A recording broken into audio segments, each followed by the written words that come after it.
So you all are thebomb.com. Thank you so much for continuing to support this channel.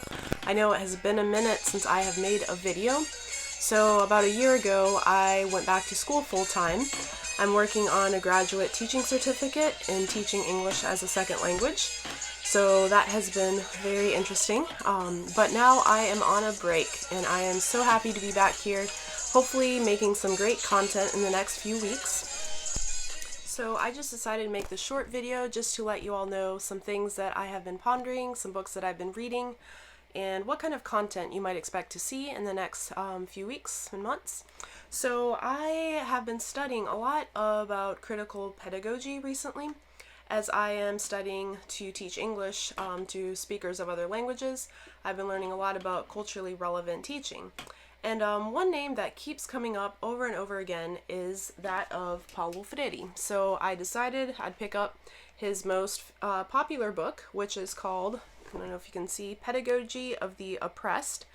And I've only read like a chapter so far, but I have been listening to a lot of James Lindsay's podcast on New Discourses. If you don't follow his YouTube channel, he talks a whole lot about cultural issues, and he's focusing a lot on critical pedagogy, specifically Paulo Freire right now.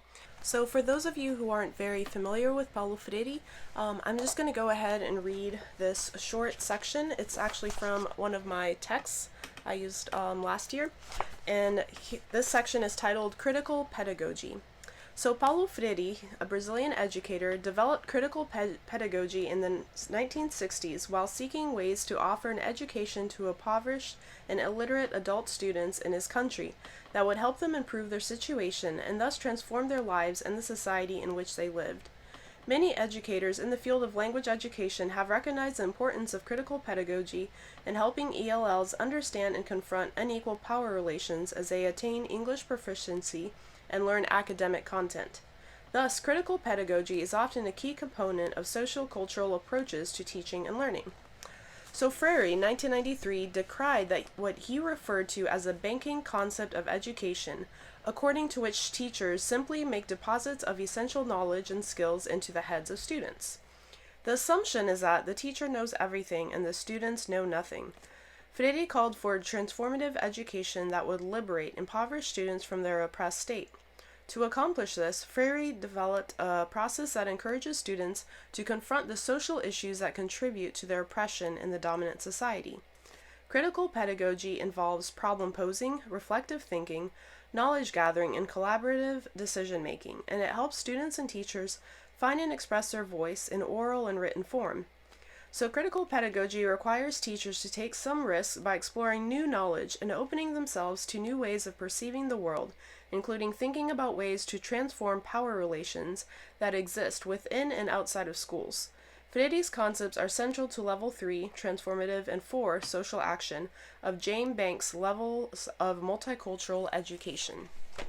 So I came across also another text about Paulo Freire, and this was in the book for Methods of Teaching a Second or Foreign Language, and this is under the section called Problem Posing.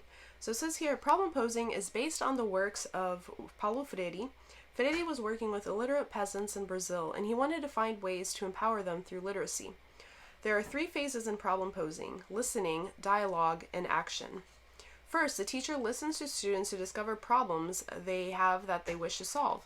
Then the teacher engages with the students through dialogue to discover solutions to the problem. Finally, the students take action. An example where problem posing could be implemented might be that students are living in substandard housing. Using problem posing, the teacher first listens to the students and assesses their situation to help them determine the things that truly concern them. The teacher then chooses what Freire calls a code. This could be a picture, a story, or a song. The code is presented to the students to help them take an objective look at their personal experiences and concerns, the problems they have posed earlier. For example, the teacher might show students a snapshot that depicts the substandard housing in the neighborhood where they live. Next, the students meet in small groups that Freire calls culture circles to discuss the picture. In the process, they identify or pose what they perceive as a problem. Through their collective dialogue in the culture circles, they plan for social action to improve their situation. So I was also exposed to just critical theory in general, though I didn't know it by that name, about 10 years ago when I lived in Kenya. I was there and I was auditing some philosophy courses, and epistemology and gender, that's probably the class where I heard these ideas the most.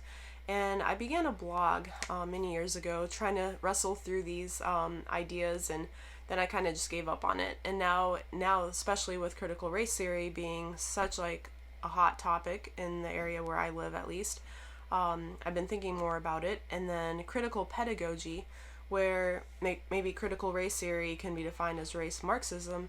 Critical pedagogy, in the words of James Lindsay, is thought Marxism.